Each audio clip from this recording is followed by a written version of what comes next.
फिर छठे होते हैं सम्मान के भाई, उनका सम्मान करो तो भाई है। जिस दिन सम्मान नहीं करोगे भाई का रिश्ता खत्म। उनका सम्मान करते रहो। कई मॉडल के भाई। तो कबीर साहब कहते हैं वो भाई है आपका जो आपका हित करता है। हित क्या है? हित दो प्रकार का है। एक तो स्वार्थ का हित, दूसरे परमार्थ का हित। स्वार्थ, स्वार्थ किसे कहते हैं? स्वार्थ का मतलब होता है भौतिक जीवन में सहायता करे, वो स्वार्थ। और परमार्थ का मतलब है जो हमें जिंदगी जीने की कला सिखाए और हमें भक्ति में लगाए। जैसे यदि आपका पति आपको भक्ति में जोड़ता है तो आपका पति पति तो है ही, लेकिन वो भाई के समान भी है। तुम्हारा बहुत बड़ा हित कर रहा है, जो तुम्हें भक्ति में लाया, भक्ति मार्ग में लगा दिया। आपकी बहू यदि आपको सत्संग में ले जाती है, निवेदन करती है, समझाती है कि चलो सासू जी, तो समझ लेना वो तुम्हारी सखी है। वो बहू भी है और सखी भी है, बंधु भी है, भाई भी है। कबीर साहब कहते हैं परमार्थ के बिना स्वार्थ कांटों जैसा चुभता है। और स्वार्थ जिसका बिगड़ गया, वो स्वार्थ की बिगड़ी हुई उलझन के कारण परमार्थ में भी शांति नहीं पाता।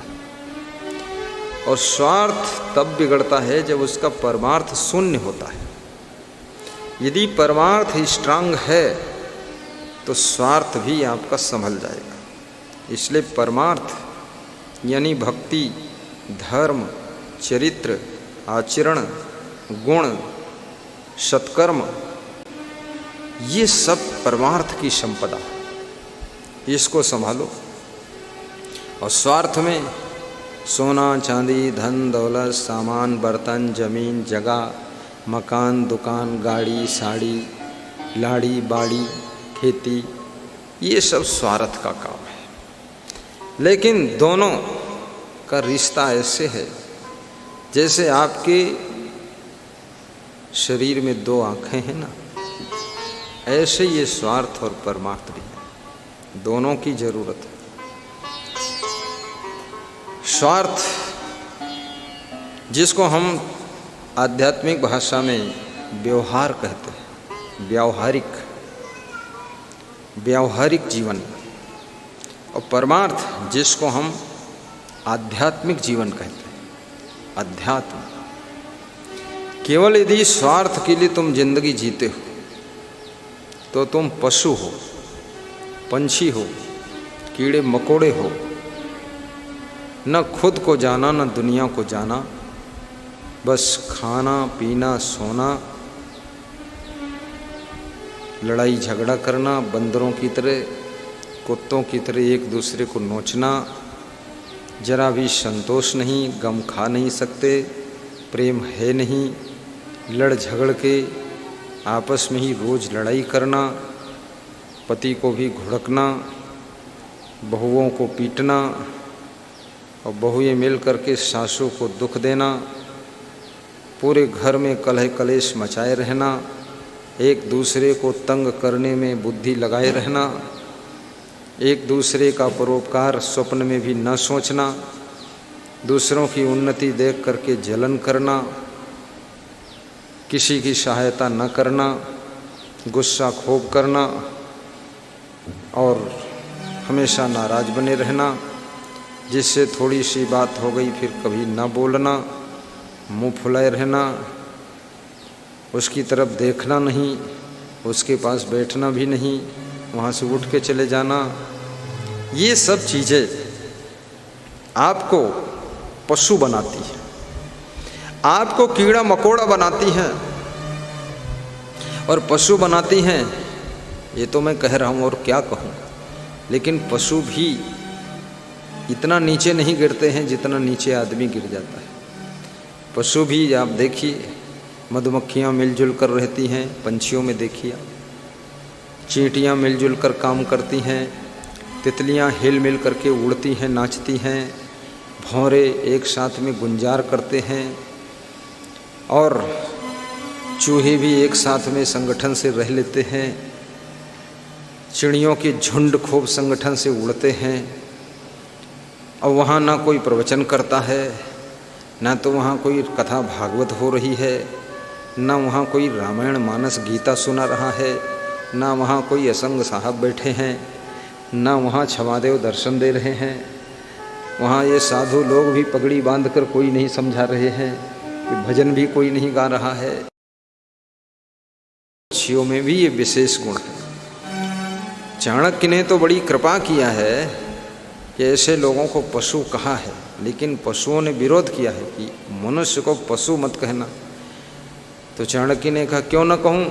अरे बोले मेरा अपमान हो जाएगा, ये मनुष्य पशु कहने योग्य नहीं है। बोले क्यों नहीं है पशु कहने योग्य? अरे बोले इतना धूर्त तो कोई प्राणी है नहीं, पक्का मूर्ख, जल्लाद और अज्ञानी, हमारा जीवन तो इनसे अच्छा है। इसलिए कहते हैं मनुष्य जीवन एक ऐसा चौराहा है, यहाँ से तुम महामानव बन सकते हो, देव मानव बन सकते हो, भगवान बन सकते हो, इंसान बन सकते हो, शैतान बन सकते हो, राक्षस बन सकते हो, पशु पक्षियों से भी नीचे गिर सकते हो, देवी देवताओं से भी ऊपर उठ सकते हो, मोक्ष भी प्राप्त कर सकते हो, जन्म जन्म के बंधन तैयार कर सकते हो, माया मोह में फंस भी सकते हो, फंस गए हो तो निकल भी सकते हो, भक्ति भी कर सकते हो, मुक्ति भी कर सकते हो, शांति भी प्राप्त कर सकते हो, खुश भी रह सकते हो। जिस प्रकार से मनुष्य हंसता है, कोई प्राणी इस तरह से हंसता नहीं। ये हंसने की कला, हंसने का गुण, हंसने का सौभाग्य और हंसने का तौर तरीका, हंसने का अंदाज केवल मनुष्य को मिला। किसको मिला? मनुष्य को। अब ये फिर भी नहीं हंसता है। भैंस भले कभी कभी अपनी ओंठे थूथुन उठा के दांत निकाल दे, अब वो हंसती है कि क्या करती पता नहीं, लेकिन हमने देखा है मुंह खोलती है, दांत दिखाती है दूसरे तरफ। ये भैंस से भी गाढ़े लोग हैं, भैंसा से भी गाढ़े लोग हैं। ये कभी हंसते नहीं हैं, ना जाने कहाँ कहाँ फंसते हैं और बहुत रीझते हैं, खींचते हैं, उलझते हैं, उथल पुथल, घिसड़ फिसड़, और बहुत गजब का आदमी है।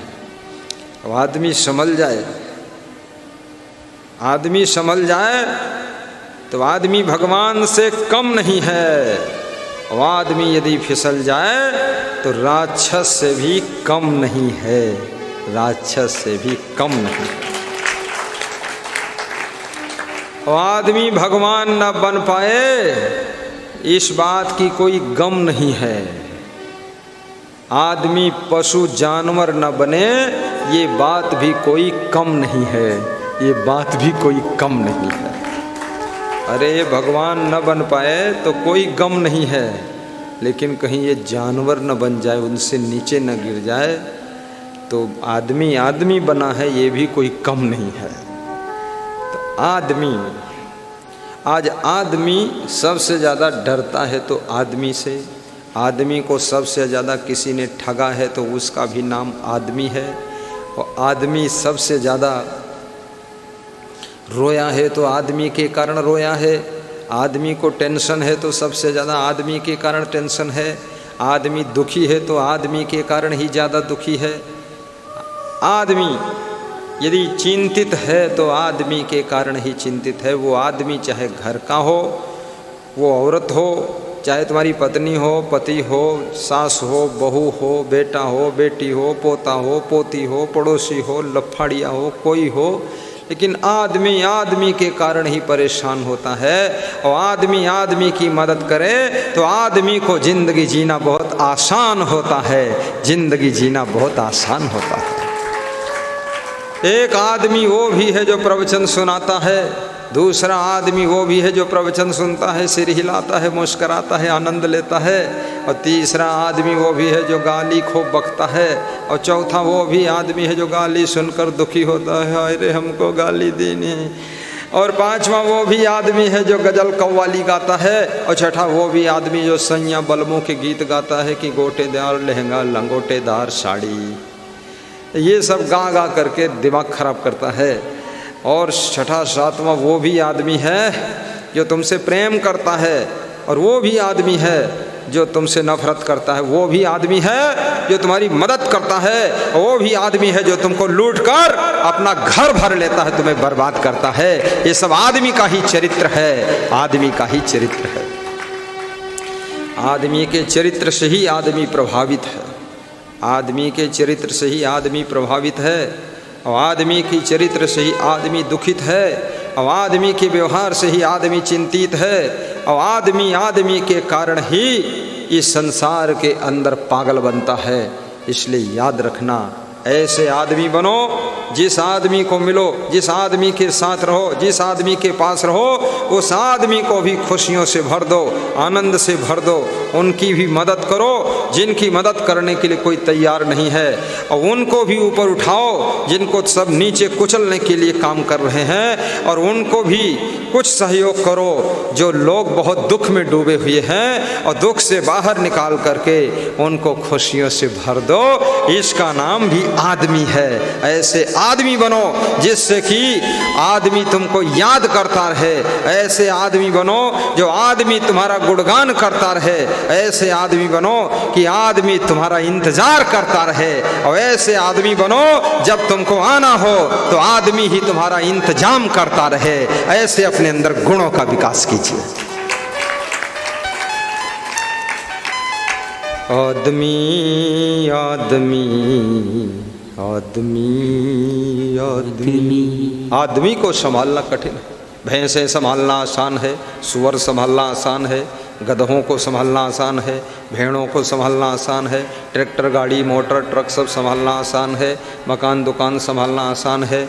आदमी को संभालना बहुत कठिन है। बाप बेटे को संभाल नहीं पा रहा है, बेटा बाप को नहीं संभाल पा रहा है, माँ अपने सासू को नहीं संभाल पा रही है, सासू अपने बहू को नहीं संभाल पा रही है। बहुत कठिन है। मालिक नौकर को नहीं संभाल पाता है, अधिकारी कर्मचारी को नहीं संभाल पाता। मैंने एक देखा, पुलिस अधिकारी को एक पुलिस कांस्टेबल डंडा से पीट रहा था सीतापुर में, धमाधम धमाधम। वो जिसको पीट रहा था वो थोड़ा सा उम्रदार था, जो पीट रहा था वो नौजवान था। बहुत डंडा चलाया, 1 चलाया, 2 चलाया, 3 चलाया, 4 चलाया, 10 चलाया, फिर 2-4 उसके लग गए, फिर पकड़ लिया, फिर खींच लिया, फिर मार दिया, फिर 2-4 पुलिस वाले दूसरे दौड़े, फिर रोका, पकड़ा, बचाया, वीडियो बना लिया, वीडियो व्हाट्सएप पर डाल दिया, फेसबुक में डाल दिया, दे दनादन डंडाबाजी। और वो फिर एसपी को पता चला, एसपी ने उसको बुला करके लाइन हाजिर किया। चाल तो क्या करता, उसको क्यों मार रहा था, पागल पूरा कहीं का, झगड़म झगड़ी सब रगड़म रगड़ी। तो ये आदमी कहाँ इसका मूड खराब जाए, क्या हो जाए, क्या डिस्टर्ब कर दे, इसका गड़बड़ मामला बहुत है। इसलिए याद रखना, आदमी को सुधारने के लिए, आदमी को आदमी बनाने के लिए, आदमी को महान बनाने के लिए, आदमी की बुराइयों को दूर करने के लिए ही गीता है, भागवत है, शास्त्र हैं, वेद हैं, उपनिषद हैं, रामायण है, कबीर का बीजक है, प्रवचन है, कथा है। ये सारा खेल सब आदमी को महान बनाने के लिए है, आदमी को बिगड़ने से बचाने के लिए है, आदमी को आदमियत से गिरने से बचाने के लिए है। और आदमी को अगर आपने बचा लिया तो पूरी दुनिया सुरक्षित हो जाती है, पूरी दुनिया सुरक्षित हो जाती है।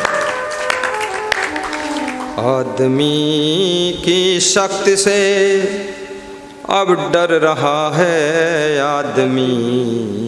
देखिए आदमी, आज चाइना से सभी देश डर रहे हैं, अमेरिका से सभी देश डर रहे हैं। अमेरिका क्या है, वहाँ बैठा है जो राष्ट्रपति वहाँ का जो बाइडेन, बहुत उसके अंदर भी गुस्सा भरी हुई है कि सब मनमानी कर रहे हैं अपने अपने देश के अंदर। क्या करूं मैं, अब वो कंट्रोल नहीं कर पा रहा है बेचारा। युद्ध शुरू हो जाए तो वो भी बर्बाद हो जाए। तो घुड़की फुड़की मारता है लेकिन कोई कंट्रोल हो नहीं रहा है। सब चुपके परमाणु बम तैयार कर रहे हैं। जिस दिन एक देश परमाणु बम छोड़ देगा तो दूसरा फिर 10-20 बम छोड़ देगा, तीसरा छोड़ देगा।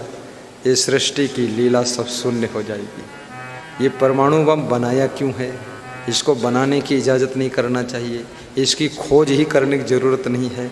अरे बंदूक काफ़ी, राइफल काफ़ी, तलवार काफ़ी, भाला काफ़ी है। ये परमाणु बम का क्या काम था? कोई नहीं बना सकता। पूरे विश्व के परमाणु बम ख़त्म करना चाहिए। कम से कम गुस्सा आ जाए, क्रोध आ जाए, बेईमानी आ जाए, लड़ाई हो जाए तो 2-4 हज़ार लोग मर जाएं, कोई बात नहीं, लेकिन पूरे विश्व का विनाश हो जाए। और सबके पास परमाणु बम है। पाकिस्तान के पास भी है, हिंदुस्तान के पास है, चाइना के पास है, कनाडा के पास है, नॉर्थ कोरिया के पास है, मलेशिया के पास, इंडोनेशिया के पास, सिंगापुर के पास, किसके पास नहीं है? सबके पास है। तो एक जब चलाएगा तो दूसरा चला ही देगा। तो इस सृष्टि का विनाश करना है। कितनी मुश्किल से ये सब पेड़ पौधे, हरा भरा संसार, इतना मकान, इतनी दुकान, इतनी फैक्ट्री, इतने कारखाने, इतनी रेलवे लाइन, इतने ओवरब्रिज, इतनी सड़कें, 4 लाइन, 6 लाइन, 8 लाइन, 10 लाइन, ये सब बनाए गए हैं। इसमें सैकड़ों साल बीत गए तब जाकर के देश का डेवलपमेंट हुआ, विश्व का विकास हुआ है।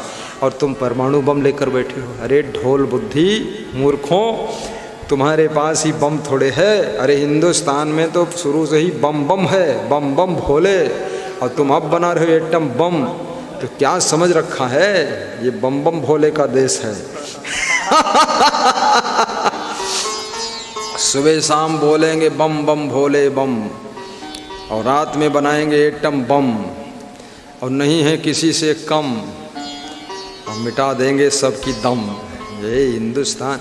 तो अब ये संसार के अंदर विवेक नहीं है, कोई सत्संगी आदमी नहीं है, आध्यात्मिक आदमी नहीं है, समझदारी है नहीं, अपना अपना अहंकार है, दूसरे देश की ज़मीन छीनना चाहते हैं।